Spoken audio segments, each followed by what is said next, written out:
बोलो श्री गुरुदेव भगवान की जय। तो महाराज का एक प्यारा भजन था, का कहीं कैसे कहीं को पति आई, फूलवा के छुअत भंवर मर जाई। तो का कहीं कैसे कहीं को पति आई, फूलवा के छुअत भंवर मर जाई।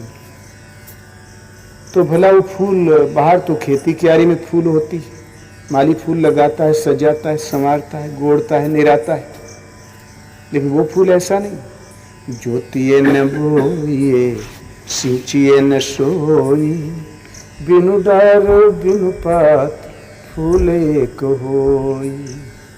वो फूल कहाँ पर खिलता है? आकाश में, गगन मंडल बीच फूल एक फूला, तर भवडार ऊपर भव मूला।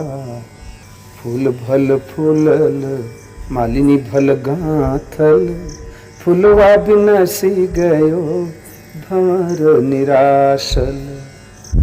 कहत कबीर सुनो संतो भाई, पंडित जन फूल रहल लुभाई। का कहीं कैसे कहीं को पति आई, फुलवा के छुअत भंवर मर जाई। उस साधना की यही जागृति जो कहने में नहीं आता, अनिर्वचनीय है, जो लिखने में नहीं आता। साधन लिखने में नहीं आता, जबकि ध्यान ऐसे धरो, नाम ऐसे जपो, बेखरी मध्यमा पसंती परा इस प्रकार है, सब कुछ तो लिखा हुआ है। इन सब के बावजूद भी साधन लिखने में नहीं आता, कारण कि साधन का रोज उसका साधना क्रम भगवान स्वयं लिस्ट बना के दे देते हैं। उनके सामने स्लिप आ जाती, रोज पढ़ो और करो। भला वो किताब में कैसे लिख दोगे? आज आपकी वृत्ति में क्या उभरने वाला, भला वो किताब में कहाँ लिखा मिलेगा?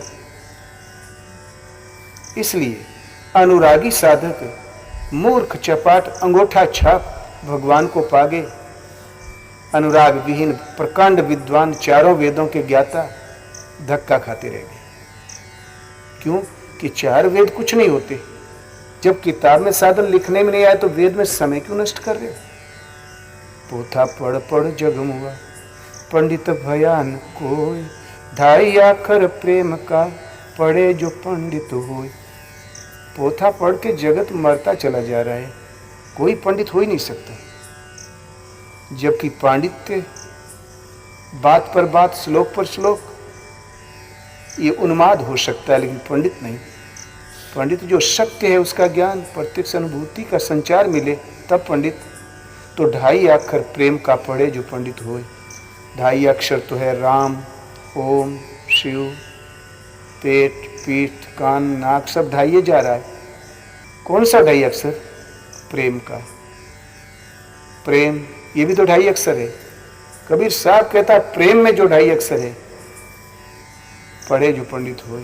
प्रेम आपसे क्या मांग करता है, प्रेमी को कैसा होना चाहिए, वैसी व्यवस्था बना लो अंतःकरण में, पंडित हो जाएगा, पा जाएगा। तो उस प्रेम के द्वारा ही प्रभु रीझते हैं, और कोई तरीका नहीं। अब रही बात साधना की शुरुआत, तो का कहीं कैसे कहीं को पति आई, फुलवा के छुअत भंवर मर जाई। का कहीं वो कहने में नहीं आता, अनिर्वचनीय। कैसे कहीं वो अधिकारी के लिए है, सबके लिए नहीं। को पति आई केवल वाणी से कह देने मात्र से विश्वास नहीं किया जा सकता, जब तक कि देखने को न मिले। तो भला है क्या कि फुलवा के छुअत भंवर मर जाई। फूल, ईश्वर को संत कबीर ने एक फूल की संज्ञा दी है। उसका स्पर्श करते ही मन रूपी भ्रमर मिट जाता है, परमात्मा ही शेष बच रहता है, और भजने वाला मन का अस्तित्व समाप्त हो जाता है। कबीर मन मृतक भया, निर्बल भया शरीर, पाछे लागे हरि फिरे। कहत कबीर कबीर, मन मिटा माया मिटी, हंसा बेपरवाह, जाका कछु न चाहिए सोई साहंसा। मन मिटता है, मन निरोध नहीं होता, मन समाप्त होता है। दुख अरे हाँ, मन समाप्त होता है। जहाँ मन मिटा तो माया मिटी। मन ही के द्वारा माया का प्रसार है। तो माया जिसके द्वारा रेले होती वो यंत्र ही समाप्त हो गया। तो भला माया आए तो किस रास्ते से? तो हंस ये जीवात्मा निर्द्वंद निश्चिंत हो जाती, स्वरूपस्थ हो जाती, आगे कुछ पाने योग्य रह ही नहीं जाता। चाह भी करे तो किसकी करें? इसलिए जाका कछु न चाहिए सोई संसार। तो उस फूल परमात्मा का स्पर्श करने पर ही भ्रमर मन शांत मरता है, मिटता है, पहले नहीं। तो फूलवा के छुअत भंवर मर जाए। तो भला वो फूल है कैसा?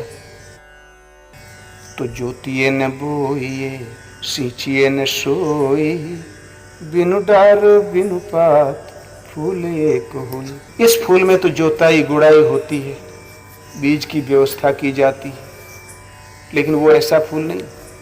न जोतना है, न बोना है, न सींचना है, न वो डाल में है, न पात में है।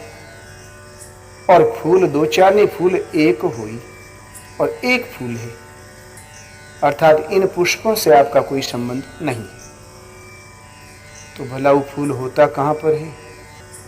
किस वाटिका में होता है? तो गगन मंडल बिच फूल एक फूला, तर भव डार ऊपर भव मूला। आकाश कहते हैं पोल को, आकाश कहते हैं शून्य को। भजन का साध चिंतन का उत्थान इतना उन्नत और सूक्ष्म हो जाए कि मन शून्य में टिकने की क्षमता पा जाए, संकल्प विकल्प से रहित रिक्त स्थान में पहुंच के स्थिर हो चले, ये शून्य में टिकने की क्षमता पा जाए। अब वो चिदाकाश में प्रवेश पाया, ता फूल एक फूला। जब सांसारिक संकल्प विकल्प शांत हुए तो परमात्मा के चिंतन की डोरी लगी, ता फूल एक फूला, ता परमात्मा विकसित होता है, वो पकड़ में आता है, जागृत होता है। इसलिए यहाँ धरातल में नहीं, वासनाओं में नहीं, कहीं नहीं, गगन मंडल में फूल एक फूला। केवल आकाश में फूल खिलता है, वो भी एक व्यापक, एक ब्रह्म अविनाशी परमात्मा एक है। भगवान एक से दो कभी हुआ ही नहीं। शिव भजे कि राम, ये झगड़ा अविवेकियों का है, अज्ञानियों का है। साधना जागृत नहीं है तब तक ये झगड़ा है, जागृति के पश्चात नहीं। फूल खिल ही गया और एक है और वो खिल गया, तो भला कोई अब क्यों झगड़ा करेगा? जिसको ढूंढना था वो तो साथी हो गया। तो जब साधना अभ्यास करो, नाम जपो, रूप देखो, सत्संग करो, अब संयम पूर्वक नियम का निर्वाह करो। जब आपकी साधना इतनी उन्नत हो गई कि संकल्प विकल्प से रही, तो शून्य में टिकने की मन में क्षमता आ गई, तुरंत परमात्मा प्रसारित हो जाएगा। आकाश में पहुंचने पर ही है और अभ्यासी के लिए संभव है, क्लियर तभी है। चित्त उनसे जुड़ा ही नहीं तो भगवान कहाँ खिल जाए। और तर भव डार ऊपर भव मूला, और उस फूल का, उस पुष्प की डाल नीचे का, तर भव डार, भव किसे कहते हैं मालूम? संसार को। नीचे का संसार, कीट पतंग पर्यंत संसार, शाखा पर शाखा है, डाल है, और ऊपर भव मूला, और ऊपर का भव देवलोक ब्रह्मलोक पर्यंत मूल है। संसार तो संसार, तीनों लोकों में कहीं भी कोई चक्कर काट रहा है संसार। अगजग जीव नाग नर देवा, नाथ सकल जग काल कलेवा। चराचर जगत के जीव, नाग नर और देवता, ये जगत है और काल का कलेवा है। पेट भर भोजन नहीं, सुबह का ब्रेकफास्ट, 2 डबल रोटी 1 कप चाय, इसके आगे कुछ है ही नहीं। सारा जगत केवल काल का कलेवा है और उसमें देवता भी कलेवा है। भगवान कृष्ण ने कहा, अर्जुन, देवलोक में भी ऐसा कोई नहीं है जो इन प्रकृति से उत्पन्न तीनों गुणों से बचा हो। इनके अंतर्गत जीने और मरने वाला है। पुनरपि जननम पुनर्मरणम वाला है। तो ऊपर का संसार देवलोक पर्यंत, ब्रह्मलोक पर्यंत मूल है, और नीचे का संसार शाखा पर शाखा है। तो गगन मंडल बीच फूल एक फूला, जब चिदाकाश में टिकने की क्षमता, स्थिरता आई मन में, तो परमात्मा विदित हुआ, जागृत हुआ, खिला, विकसित हुआ, और भ्रमर उसका स्पर्श पाने लगा, रस प्राप्त करने लगा, ब्रह्म पीयूष। और उस फूल की इतनी बड़ी विशेषता है कि उस परमात्मा से ही सृष्टि का संचार है। इतनी बड़ी विशेषता है कि तरभव मूल, तरभव डार ऊपर भव मूला, नीचे का सारा संसार शाखा पर शाखा है, कीट पतंग पर्यंत, ऊपर का सारा भव, सारा संसार ब्रह्मा पर्यंत मूल है। उस पुष्प की ही करामात है। गीता में भगवान कृष्ण ने कहा, अर्जुन, सूर्य में तेज में हूं, पृथ्वी में क्षमता में हूं, चंद्रमा में शीतलता में हूं। बहुत कुछ सुनने समझने से तुम्हारा क्या प्रयोजन है? सृष्टि में जो कुछ भी तेज युक्त वस्तु है, मेरे तेज के अंश मात्र से तेजवान है, अर्थात सृष्टि अंश मात्र से। त्रिगुणमयी प्रकृति गर्भ को धारण करने वाली माता, और मैं परम चेतन बीज रूप से पिता हूं। मेरे तेज के अंश मात्र से सृष्टि का सृजन, विकास और संहार है, परिवर्तन है। किससे? परमात्मा के तेज से। तो उस पुष्प की ये खिला, परमात्मा को फूल की संज्ञा दी, तो उस परमात्मा के ही उस अंश विस्तार है। नीचे का संसार कीट पतंग पर्यंत, शाखा पर शाखा, ऊपर का भव माने संसार ब्रह्मा पर्यंत मूल है। तो तर भव डार ऊपर भव मूला, का कहीं कैसे कहीं को पतियाई, फुलवा के छुअत भंवर मर जाई। का कहीं कहने में नहीं आता, वाणी का विषय नहीं, अनिर्वचनीय। कैसे कहीं, उस सब के लिए नहीं, अधिकारी के लिए है। को पतियाई, केवल वाणी से कहने से नहीं पतियाया जा, विश्वास नहीं किया जा सकता, वो अनुभव गम्य है। भला है क्या? फूलवा के छुअत भंवर मर जाए। उस पुष्प का, परमात्मा का, उस मूल का परमात्मा एक खुशबू है, उसका स्पर्श करते ही मन रूपी भ्रमर उसमें समाहित हो जाता है, विलय हो जाता है, मिट जाता है, और वो प्रभु का ही पर स्वरूप से बच रहता है।